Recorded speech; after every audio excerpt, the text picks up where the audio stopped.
नमस्कार दोस्तों, मेरा नाम है शुभम। आपका स्वागत है my YouTube channel Shubh tricks में। आज हम आपको यूपी बोर्ड हाई स्कूल का इम्पॉर्टेंट टॉपिक जो कि मानव नेत्र की संरचना है, इस वीडियो में आपको पूरा बताएंगे। वीडियो को अंत तक जरूर देखिए, तभी आपके लिए एक एक छोटी डिफिनीशन हम आपको बताएंगे। आपको मतलब बड़ी डिफिनीशन नहीं याद करना पड़ेगा, एकदम छोटी डिफिनीशन से आप ये वाला टॉपिक कैसे एकदम तैयार कर सकते हैं। आपका ये टॉपिक 7 नंबर का आता है। हम आपको बता दें, आप मानव नेत्र की संरचना को 7 नंबर आप हमें फिक्स कर सकते हैं। एकदम सिंपल तरीके से, एकदम सिंपल टॉपिक है, पूरा हम आपको बताएंगे। वीडियो को अंत तक जरूर देखिए। चलिए आपको एक एक स्टेप हम आपको समझाते हैं, मतलब आपको दिखाते हैं।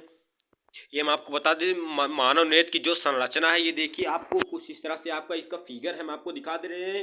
एक एक मतलब कि आपको टॉपिक इसको क्या दिखा दे रहा है। जैसे ये देखिए है श्वेत पटल है, ये है रक्त पटल, ये है रेटिना मतलब कि पीत बिंदु, अंध बिंदु मतलब तंत्रिका का मतलब कि नेत्र की संरचना में। और ये देखिए हम आपको बता दे रहे हैं, ये आइरिस, ये है मतलब कचाप द्रव्य। आप इसको मतलब कि देख करके अपना चित्र को थोड़ा याद कर लिए। आप अगर चित्र थोड़ा सा याद कर लेंगे ना, तो आपको मतलब कि डिफिनीशन लिखने में एकदम आसानी रहेगी। हम आपको बता दे रहे हैं जैसे क्या बनता है हमारा रेटिना पे आपका मतलब कि प्रतिबिंब बनता है। मतलब कि ऐसे थोड़ी से ऐसे थोड़ा थोड़ा से में आप याद कर सकते हैं। ये देखिए आपकी कार्निया है, क्या क्या आपको डिफिनीशन लिखनी है हम आपको पूरा बताएंगे। वीडियो को अंत तक जरूर देखिए। चलिए हम आपको एक एक स्टेप मतलब कि एक एक डिफिनीशन एकदम छोटी से छोटी करके हम आपको पूरा बताएंगे। ये देखिए इसका फिगर मतलब आपको कुछ दिखाई दे रहा है। ये देखिए इसके फिगर हम जो है मानव नेत्र की संरचना का, इसका नेत्र की जो मतलब की फिगर है, ये इस तरह से फिगर आप फिगर को बना लेना है नेत्र की संरचना की हेडिंग डालने के बाद।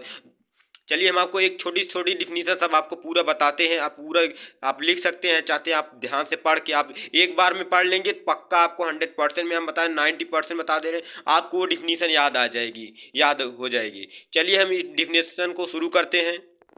ये देखिए हम आपको दिखा दे रहे हैं मानव नेत्र मतलब कि मानव नेत्र की संरचना आपको डालना है। डालने के बाद उसके बाद आपको फिगर बनाना है। फिगर बनाने की आपकी जो पहली मतलब कि पहली हेडिंग आपकी रहेगी दृढ़ पटल। हम आपको बता दे रहे हैं, आपको पहली हेडिंग अपनी दृढ़ पटल डालना है। उसमें लिखना क्या है, मानव नेत्र का गोला बाहर से एक दृढ़ अपारदर्शी परत से ढका रहता है, जिसे दृढ़ पटल कहते हैं। एकदम छोटी सी छोटी डिफिनेशन हम आपको लेके आए हैं। और चलिए हम आपको आगे क्या लिखना है, कार्निया हम आपको बता दे रहे हैं। आपको आगे कार्निया लिखना है। फिर उस जो अगली हेडिंग रहेगी उसमें आपको क्या लिखना है हम आपको बता दे रहे हैं, मानव नेत्र का सामने का भाग पारदर्शी तथा उभरा हुआ होता है। प्रकाश नेत्र में इसी भाग से होकर प्रवेश करता है, जिसे हम कार्निया कहते हैं। चलिए हम आपको और तीसरी हेडिंग मतलब है आपको एक एक स्टेप पूरा दिखाते हैं। आपको तीसरा क्या लिखना है, आइरिस मतलब कि आपको आइरिस लिखना है। आइरिस में आपको क्या लिखना है आपको पूरा दिखा दे रहे हैं, आप एक एक मतलब कि पढ़ सकते हैं।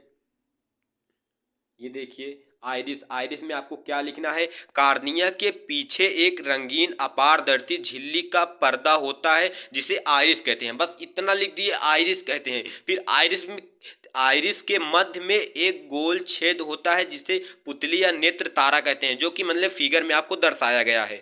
और फिर उसमें क्या लिखना है, पुतली आवश्यकता अनुसार अपने आकार को कम अथवा अधिक कर सकती है। मतलब कि जो पुतली रहेगी वो अपने आवश्यकता अनुसार कम ज़्यादा करती रहती है। और तीसरी हेडिंग मतलब हम आपको बता दे रहे हैं जो आपकी है नेत्र लेंस। फिर अगली हेडिंग आपको लिखना है नेत्र लेंस। नेत्र लेंस में क्या होगा, मतलब कि आइरिस के ठीक पीछे पारदर्शी मांसपेशियां का बना एक उत्तल लेंस होता है। मतलब क्या है, आइरिस के ठीक पीछे पारदर्शी मांसपेशियां का बना एक उत्तल लेंस होता है, जिसे मांसपेशियां के सहारे टिका रहता है, मतलब उसे नेत्र लेंस कहते हैं। और चलिए हम आपको पूरा आपको दिखाते हैं। देखिए जिसे नेत्र लेंस कहते हैं। फिर आपको क्या है, नेत्र लेंस आवश्यकता अनुसार अपनी फोकस दूरी को बदल सकता है। मतलब एक खूबी और इसमें है कि नेत्र लेंस आवश्यकता अनुसार अपनी मतलब की खूबी बदल सकता है। मतलब कि ऐसे ही अपन ऐसे थोड़ा सा याद करेंगे तो आपको याद आ जाएगा हमेशा हमेशा, मतलब कि आप भूल ही नहीं पाएंगे। फिर आपको क्या लिखना है, जलीय द्रव। कार्निया और नेत्र लेंस के बीच में एक नमकीन पारदर्शी द्रव भरा रहता है, जिसे जलीय द्रव कहते हैं। इसका अपवर्तनांक 1.336 होता है, आपको लिख देना है। आप फिर चलते हैं हम आपको अगली डिफिनीशन पे। आपको क्या लिखना है, कचाफ तथा कांच द्रव। मतलब कि आपको क्या लिखा है, कचाफ मतलब कि कचाफ तथा कांच द्रव। मतलब कि उसमें क्या लिखा है, नेत्र लेंस की पीछे एक अन्य पारदर्शी द्रव भरा हो रहता है, जिसे कचाफ तथा कांच द्रव कहते हैं। इसका अपवर्तनांक 1.336, इसका भी अपवर्तनांक उतना ही होता है, मतलब कि जितना किनका हुआ, किनका था, जलीय द्रव का। और चलिए हैं अगले ट्रिप मतलब कि अपनी आपकी जो लिखना है अगला टॉपिक फिर क्या है हम आपको बता दे रहे हैं। अगली डिफिनी वो है, दिखा दे रहे हैं आपको क्या है, क्लोराइड। ये देखिए हम आपको दिखा दे रहे हैं क्लोरीट, मतलब क्लोरीट है मतलब कि क्या है, क्लोरीट में आपको क्या लिखना है, दृढ़ पटल के पीछे काले रंग की एक झिल्ली होती है जिसे नेत्र के भीतर प्रवेश किए गए प्रकाश का आंतरिक परावर्तन होने से रोकती है, जिसे क्लोरीट कहते हैं, मतलब आपको लिखना है।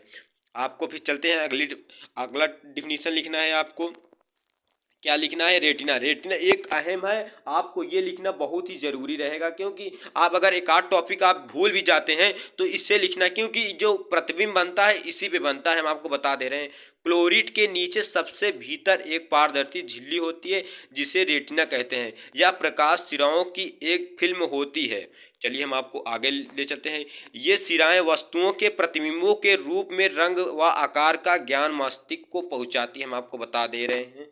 और आप मतलब कि ये देखिए इसका प्रतिबिंबों के लिए ये रेटिना ही बना है, मतलब हम आपको इसका प्रतिबिंब भी रेटिना पे बनता है। और क्या है, अंधबिंदु। फिर आपको अगला लिखना है अंधबिंदु। अंधबिंदु में आपको क्या लिखना है, प्रकाश सिराएं रेटिना को छेद कर जिस स्थान से मस्तिष्क में जाती है उसे अंधबिंदु कहते हैं। एकदम सिंपल सा, एकदम छोटी सी, आपको ऐसे लिख लेना है, हमेशा के लिए आपको याद हो जाएगा। फिर आपको क्या लिखना है, पीत बिंदु। फिर आपको पीत बिंदु लिखना है अगला, मतलब कि फिर उसमें आपको क्या लिखना है, रेटिना के मध्य में एक विशेष पीला भाग होता है जहां बना प्रतिबिंब सबसे स्पष्ट दिखाई देता है, जिसे पीत बिंदु कहते हैं। मतलब कि प्रतिबिंब रेटिना पे भी बनता है, हम आपको बता दे रहे हैं। और फिर मतलब पीत बिंदु में जो आपका प्रतिबिंब बनता है वो स्पष्ट दिखाई देता है। मतलब कि एक चीज आपको और याद हो गई है, मतलब कि जो स्पष्ट दिखाई देता है वो पीत बिंदु पे, मतलब प्रतिबिंब पीत बिंदु पे दिखाई देता है। और हमारा वीडियो अगर पसंद आए तो आप हमारे चैनल को लाइक सब्सक्राइब जरूर किए रहना। हम आपके लिए ऐसे ही इंपॉर्टेंट टॉपिक और इम्पॉर्टेंट से इम्पॉर्टेंट जो भी कोई है सबसे पहले हम आपको बताएंगे। अगर वीडियो पसंद आए तो हमारे चैनल को लाइक सब्सक्राइब जरूर किए रहना। धन्यवाद।